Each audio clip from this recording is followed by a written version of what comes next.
¿Y si te dijera que una de las historias más oscuras de la Biblia es tan perturbadora que casi nadie se atreve a contarla completa? No habla de reyes ni de grandes milagros, sino de algo mucho más incómodo: lo que ocurre cuando las personas dejan de poner límites. Esta historia está escrita en las páginas del Libro de los Jueces, en los capítulos 19 al 21, y comienza con una frase que lo cambia todo. En aquellos días no había rey en Israel, y cada uno hacía lo que creía correcto. Lo que estás a punto de escuchar no es solo una historia antigua, es una advertencia, porque todo empezó con una sola decisión y terminó afectando a toda una nación. No aparten la mirada, porque esta es una historia que todo ser humano debe escuchar al menos una vez en su vida. Hay un pasaje en el Antiguo Testamento que, para ser completamente sincero con ustedes, considero el más alarmante de todas las historias bíblicas. Tan crudo e intenso que podría considerarse inapropiado para menores. Por eso, antes de sumergirnos en esta narración, es importante que estén advertidos. Este relato contiene elementos muy fuertes que podrían resultar perturbadores para algunas personas y, en ciertos casos, reavivar recuerdos dolorosos del pasado. Esta no es simplemente una historia antigua llena de violencia. Es un espejo brutal de lo que sucede cuando una sociedad entera rechaza la autoridad de Dios y cada persona vive según sus propios deseos. Es un relato que revela la oscuridad del corazón humano cuando no hay límites morales. Hoy, en un mundo donde cada uno hace lo que le parece correcto, esta historia sigue siendo terriblemente actual. La trama se desarrolla en los capítulos 19 al 21 del Libro de Jueces. Aunque muchos conocen el capítulo 19, pocos conocen la historia completa hasta sus últimas consecuencias. En estos versículos encontramos enseñanzas profundas que podemos extraer de un relato tan impactante. Primero, les narraré los eventos de manera vívida y dramática, y luego reflexionaremos juntos sobre las lecciones valiosas que nos deja. Comencemos con Jueces 19, versículo 1. En aquellos días, cuando no había rey en Israel, un levita que vivía en un lugar remoto en las montañas de Efraín tomó como concubina a una mujer de Belén de Judá. Imaginen la escena: un hombre de Dios desde el norte de Israel y esta mujer del sur, uniendo sus caminos en medio de un tiempo de caos. Sin embargo, la historia pronto toma un giro inesperado y peligroso, lamentablemente, y ella le fue infiel y regresó a la casa de su padre en Belén de Judá, donde permaneció 4 meses. Tras la traición, buscó refugio en el hogar paterno. Entonces, el levita, decidido a recuperarla, dejó su casa en las montañas de Efraín y emprendió el viaje hacia el sur, a Belén, con el propósito de traerla de vuelta. Al llegar, el padre de la joven lo recibió con hospitalidad cálida y generosa. Varias veces, el levita intentó marcharse, insistiendo: «Debo continuar mi camino. Devuélvanme a mi esposa. Tengo que regresar». Pero el padre, con insistencia afectuosa, respondía: «Quédate un poco más. Pasa la noche aquí». Y él aceptaba. Cada mañana se repetía la misma escena: «Tengo que irme ya». Sin embargo, el suegro lo persuadía: «Ya es tarde. Mejor quédate otra noche». Esta situación se extendió varios días. Finalmente, con gratitud sincera por la hospitalidad recibida, el levita se despidió y partió junto a su concubina. Ahora la historia se oscurece peligrosamente.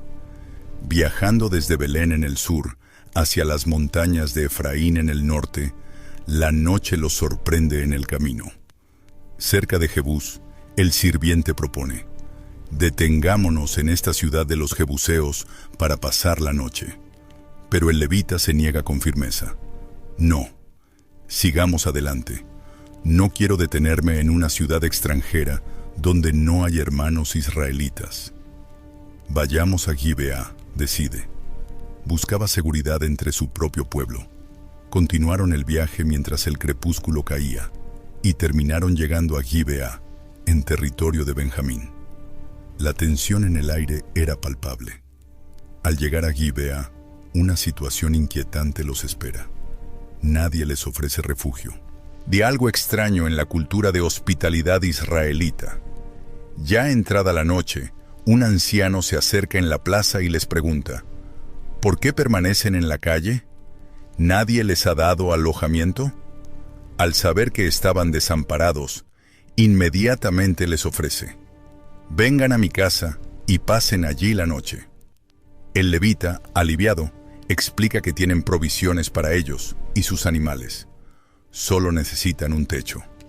El anciano insiste con amabilidad: mi casa está abierta para ustedes. Así, el levita, su sirviente y la concubina se instalan en la casa del hombre mayor. Pero esa noche, en Gibeá, se desata el horror. Mientras intentaban descansar, un grupo de hombres perversos de la ciudad rodea la casa. Golpes fuertes retumban en la puerta. Exigen con voces amenazantes que el huésped levita sea entregado para abusar de él. La atmósfera se vuelve tensa, asfixiante, cargada de un miedo que se siente en cada latido. Estos hombres son benjamitas y sus intenciones son crueles y depravadas. Exigen al anciano: saca al extranjero que está contigo. Queremos abusar de él. En ese instante aterrador, la escena que se desarrolla en Gibeá se convierte en un espejo oscuro y escalofriante de una historia que todos conocemos: la destrucción de Sodoma y Gomorra. Imagina por un momento: en Sodoma, hace cientos de años, 2 ángeles de Dios llegaron a la casa de Lot. La ciudad entera, hombres jóvenes y viejos, rodearon la vivienda y exigieron a gritos: saca a los hombres que han entrado en tu casa esta noche para que los conozcamos. Lot, desesperado, salió y suplicó: hermanos, no cometáis esta maldad. Os ruego que no hagáis esto. Tengo 2 hijas vírgenes. Esos las daré, y haced con ellas lo que os parezca, pero no toquéis a estos hombres. Dios mismo intervino. Hizo que la multitud quedara ciega, y al amanecer destruyó Sodoma y Gomorra con fuego y azufre que cayó del cielo. Fue un juicio divino, rápido y total. Ahora, aquí en Gibeá, la historia se repite casi con exactitud, pero con una diferencia que hiela la sangre. Un grupo de hombres perversos de la ciudad rodean la casa y golpean la puerta con furia, gritando las mismas palabras: saca al hombre que está contigo para que lo conozcamos. El anciano, aterrado, sale y suplica exactamente como Lot: no, hermanos míos, no cometáis esta vileza. Este hombre es mi huésped. Os ofrezco a mi hija virgen y a la concubina de él. Haced con ellas lo que queráis, pero no hagáis esta locura con este hombre. Sin embargo, esta vez no hay ángeles. Y esta vez no hay fuego del cielo. Esta vez no son paganos de Sodoma. Son benjamitas, hijos de Israel, miembros del pueblo elegido de Dios, viviendo en la tierra prometida. Lo que sucedió a continuación es aún más escalofriante que la destrucción de Sodoma. El pecado que antes estaba fuera del pueblo de Dios, ahora había entrado en su propia casa. El pueblo que debía ser luz para las naciones se había vuelto más corrupto que las ciudades que Dios mismo había borrado del mapa. Y en lugar de un juicio inmediato del cielo, Dios permitió que el juicio viniera de las manos de sus propios hermanos. En un acto desesperado, el dueño de la casa sale y suplica: hermanos, por favor, no cometan esta maldad. Este hombre es mi huésped. No hagan esto bajo mi techo. Les ofrezco a mi hija virgen y a la concubina de él. Úsenlas, pero respeten la vida de este hombre. Este momento es controvertido y exige una reflexión profunda, que haremos más adelante.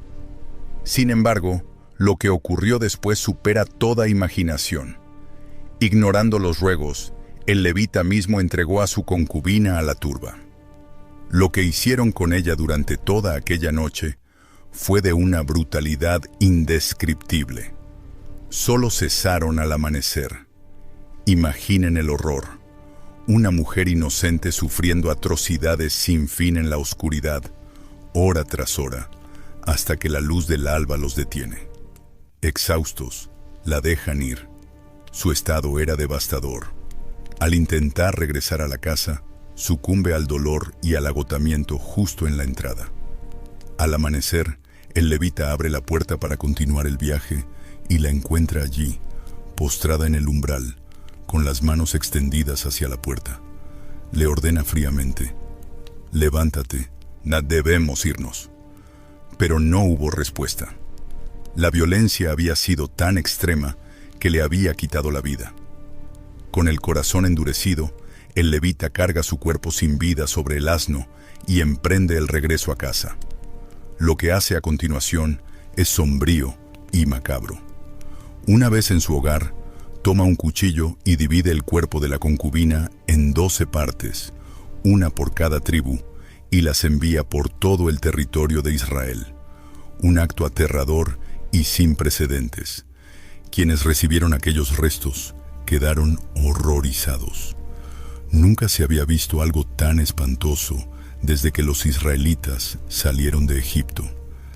Esto es algo para reflexionar, discutir y tomar posición, decían. El levita había relatado el crimen cometido por los benjamitas, sus propios hermanos. Las otras tribus quedaron consternadas al comprender la magnitud del mal que había ocurrido entre ellos. Aunque muchos se detienen en el capítulo 19, la tragedia apenas comienza. Lo que sigue en los capítulos 20 y 21 es una de las guerras civiles más sangrientas registradas en la Biblia. Las 11 tribus de Israel se reúnen en Mizpa, horrorizadas por el crimen cometido en Gibea. Envían mensajeros a la tribu de Benjamín, exigiendo que entreguen a los culpables para que sean ejecutados y se quite el mal de en medio de ellos. Pero Benjamín, en un acto de orgullo y lealtad tribal, se niega. Prefieren proteger a los criminales antes que hacer justicia. Entonces estalla la guerra. Imagina el horror. Más de 400,000 hombres de Israel contra 26,000 benjamitas. Las batallas son feroces y sangrientas. En el primer día, los benjamitas matan a 22,000 israelitas. Al segundo día, caen otros 18,000. El pueblo de Dios llora, ayuna y ofrece sacrificios, preguntándose por qué Dios permite tal derrota. Finalmente, en el tercer día, con una estrategia de emboscada, Israel derrota a Benjamín. La matanza es devastadora. De los 26,000 guerreros benjamitas, solo quedan 600 hombres vivos, escondidos en las rocas del desierto. Toda la tribu de Benjamín está al borde de la extinción. Ahora llega el capítulo 21, uno de los más trágicos. Las otras tribus, arrepentidas, se lamentan. Hoy ha sido cortada una tribu de Israel. Habían hecho un juramento. Nadie daría sus hijas en matrimonio a los benjamitas. ¿Cómo impedir que una tribu entera desaparezca? En su desesperación, toman 2 decisiones terribles. Primero, atacan la ciudad de Yabes de Galad, que no había participado en la guerra. Matan a todos los hombres y a las mujeres casadas, pero se llevan 400 jóvenes vírgenes y se las dan a los 600 sobrevivientes benjamitas. Aún así, faltan 200 mujeres. Entonces, violando su propio juramento, deciden permitir que los benjamitas secuestren a las jóvenes que salen a bailar en la fiesta anual en Silo. Los benjamitas se esconden en las viñas y raptan a las muchachas que bailan. Así, con violencia, secuestro y más derramamiento de sangre, la tribu de Benjamín recibe esposas y comienza a reconstruirse. La primera lección surge con claridad dolorosa. La ausencia de responsabilidad moral en nuestras vidas nos conduce por senderos peligrosos. Recordemos, Jueces 19:1. En aquellos días no había rey en Israel. Cuando nadie nos rinde cuentas, cuando actuamos como si no hubiera consecuencias, de nuestras decisiones se vuelven imprudentes y destructivas. Eso fue exactamente lo que sucedió en Israel. Sin autoridad que guiara, la sociedad se hundió en el caos. La segunda lección toca la dignidad humana. Cada persona es imagen de Dios. Observen cómo el anfitrión protege al huésped varón, pero ofrece sin dudar a su propia hija y a la concubina. En ese momento, la vida y el honor de las mujeres fueron considerados menos valiosos. Esta escena nos confronta con la necesidad de respetar la dignidad de todo ser humano, sin excepción. Si luchas contra tentaciones en Internet o en otros lugares, recuerda, detrás de cada imagen hay una persona creada por Dios, alguien que podría ser tu hermana, tu hija o tu ser querido. ¿Permitirías que alguien las tratara así? Llegamos a la tercera lección. Hay profunda y urgente. Cuanto más nos alejamos de Dios, mayor es el riesgo de caer en actos que jamás imaginamos. Miren con atención el patrón que muestra todo el libro de Jueces. Al principio, después de la muerte de Josué, el pueblo todavía recordaba las obras de Dios, pero generación tras generación se fueron olvidando. Comenzaron adorando ídolos pequeños, luego se mezclaron con las naciones paganas. Después abandonaron completamente la ley de Dios. Cada ciclo era peor que el anterior. Los capítulos 19 al 21 representan el punto más bajo de esa caída espiritual. Ya no es solo idolatría, ahora es violación colectiva, asesinato brutal, desmembramiento de un cadáver, guerra civil y secuestro de mujeres. El pecado, que empezó como una pequeña semilla de desobediencia, creció hasta convertirse en un monstruo que devoró a toda la nación. Y aquí está la verdad más incómoda para nosotros hoy. Nosotros no somos diferentes. Cuando dejamos de leer la palabra, dejamos de orar, dejamos de congregarnos y permitimos que el mundo moldee nuestra mente, comenzamos el mismo descenso. Primero toleramos el pecado pequeño, luego lo justificamos, después lo practicamos, y un día nos encontramos haciendo cosas que años atrás jurábamos que nunca haríamos. Yo nunca sería infiel, yo nunca caería en pornografía, yo nunca abandonaría a mi familia, yo nunca sería capaz de tanto odio. Pero cuando la conexión con Dios se enfría, nuestras certezas morales se derrumban como un castillo de arena. El corazón humano es engañoso más que todas las cosas. Sin la presencia diaria del Espíritu Santo, cualquier persona, incluso el más piadoso, puede deslizarse hacia la oscuridad. Esta lección nos grita: no esperes llegar al fondo del pozo para reaccionar. Mantén una relación viva con Dios cada día, porque el mismo pueblo que vio milagros en el Mar Rojo, que conquistó la tierra prometida, terminó cometiendo horrores peores que Sodoma cuando se alejó de su Señor. La cuarta lección vital. Cada elección equivocada genera consecuencias que escapan a nuestro control. Una mala decisión desató una guerra, muertes inocentes, secuestros y sufrimiento generalizado. Podemos elegir nuestros actos, pero nunca controlamos plenamente sus resultados. Finalmente, la quinta lección, llena de esperanza. A pesar de nuestros errores más graves y decisiones destructivas, la gracia de Dios no nos abandona.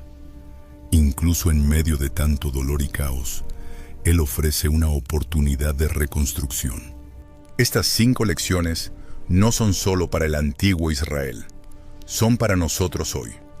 Vivimos en una época donde no hay rey, donde cada uno sigue sus propios deseos, sus propias verdades, su propia moralidad. Vemos cómo la falta de límites en la sexualidad, en las redes sociales, en la familia y en la sociedad está produciendo caos similar, abuso, violencia, familias destruidas y divisiones profundas. Pero la gran esperanza de esta historia es que incluso en medio de la peor decadencia moral, Dios no abandona completamente a su pueblo.